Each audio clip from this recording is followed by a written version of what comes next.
Hello, everyone, and welcome to the program. I'm Seun Okinbaloye in Lagos.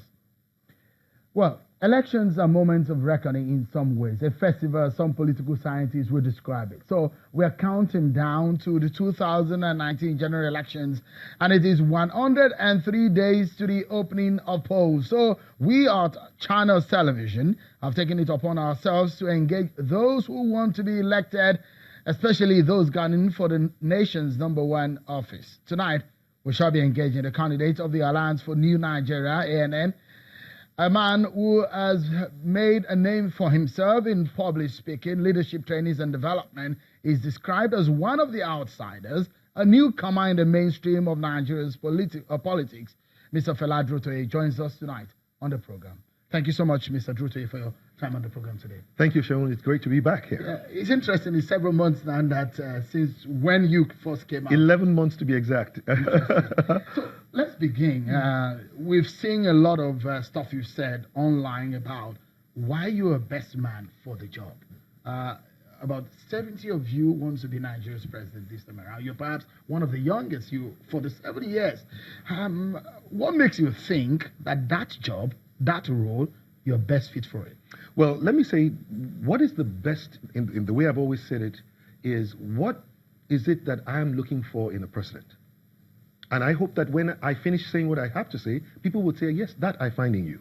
So from time, what I've always looked for in a president is somebody who, first of all, inspires me to want to be a Nigerian and to know what it means to be a Nigerian. I believe that it's important for me to be able to have a clear idea of what it is that we are building as a nation and what part I have to play in building.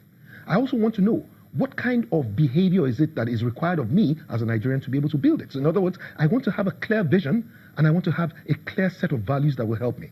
And then I want to be able to make sure that I have somebody who's clear what the priorities are, so that I know what it is that I'm also able to find a way to contribute.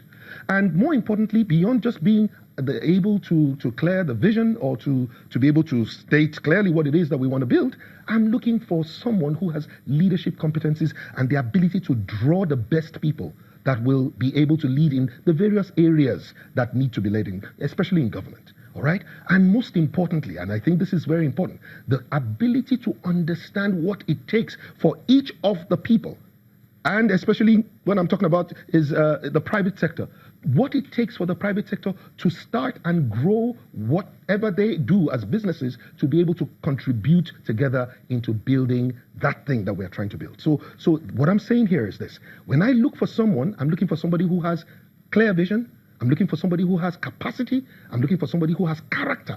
And the character I can check from the way they have behaved before they were in government.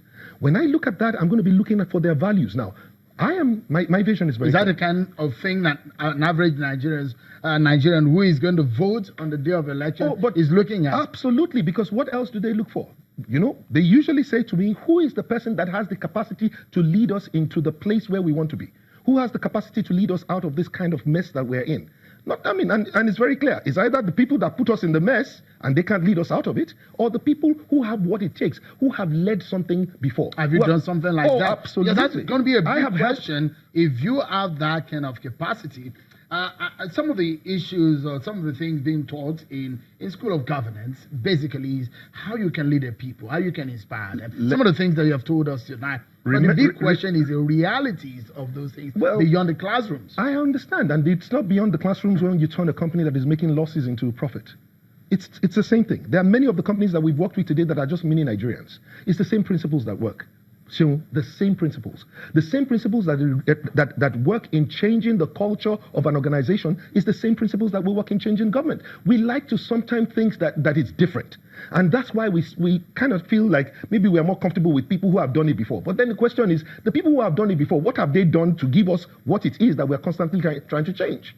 So just take a look at it and say to yourself, which of the major parties or major players has not been involved in giving us the Nigeria today that we don't want?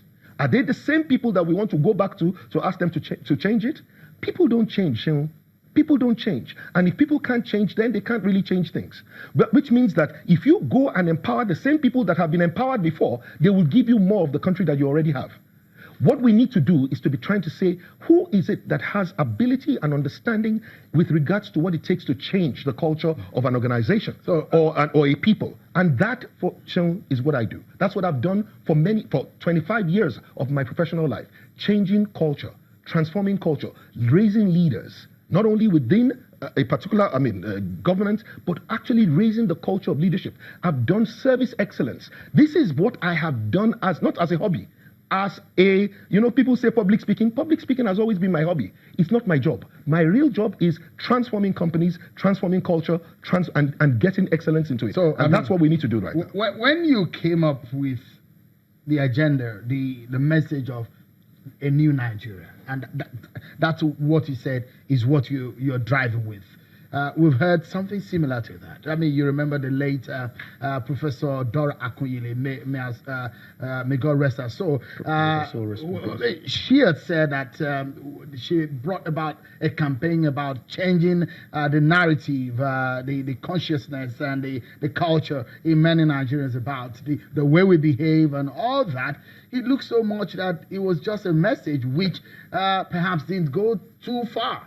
So Nigerians will say, okay, we've heard this before, new Nigeria. What exactly is the new Nigeria you're talking about? Well, first of all, let me say that the new Nigeria is different from the old Nigeria, because today, the old Nigeria, only the people who have privilege or who have power are the ones that are given the privilege to enjoy the country and to live a decent life and to be able to. So if you don't have a generator, you can't have power. So that means the opportunities to power is not for all.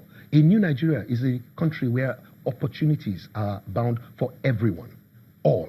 In other words, you can have power without having a generator. A new Nigeria is a place where you can be able to send your children and get good education from public schools without having to pay through your nose. A new Nigeria is where you can get health care without knowing a doctor, where you can send your children to school without knowing the teachers, and where you can get a job without having to know anybody there, because you have opportunities that are given to you by all. Now, let's be clear. A new Nigeria is like, I say to some people, it's like all the countries that we have always wanted to go.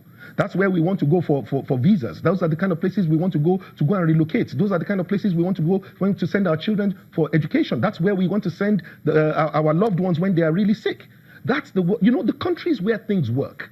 A place where there are opportunities for everybody. That it is not based on your religion, on man, no man, on your tribe, on where you are coming from. Look, a new Nigeria is the kind of place where each and every one can pursue happiness and be able to achieve success. That's a dream that you have. That is the dream that we have for Nigeria. Let's talk a bit about the practicalities now of how this thing can happen. Have you researched, what have you found out about this present Nigeria, which you hope to change? Okay, so one of the things that we found out about the present Nigeria is that the people who have had access to power are people who have ruled us, not led us. In other words, most of the time, they've never really had leadership. They've not had leadership experience. They've had either political experience. So they've come in with rulership mentality, not leadership mentality. Most of them have never run a business before.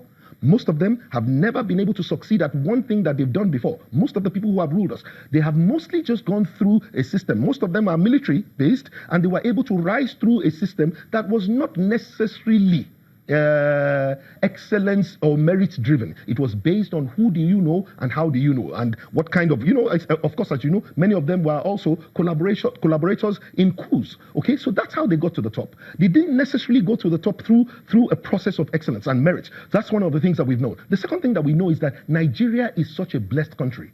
But we have not become a great nation simply because we have not been able to find a way to deliver the governance that will transform the resources that we have, which are bound all across the nation, into economic benefit for all. So when we talk about these opportunities for all, most of the communities in Nigeria have never really been able to contribute their own quota to the economic development of Nigeria, in part because they don't have power, they don't have infrastructure. Even the resources that they have, nobody is able to harness them and be able to package them and process them well so that they can even get bad value for that benefit. Right? So when you think about it, Nigeria is a country that is blessed, but we have not been able to turn it into a future. And it brings me to the very point that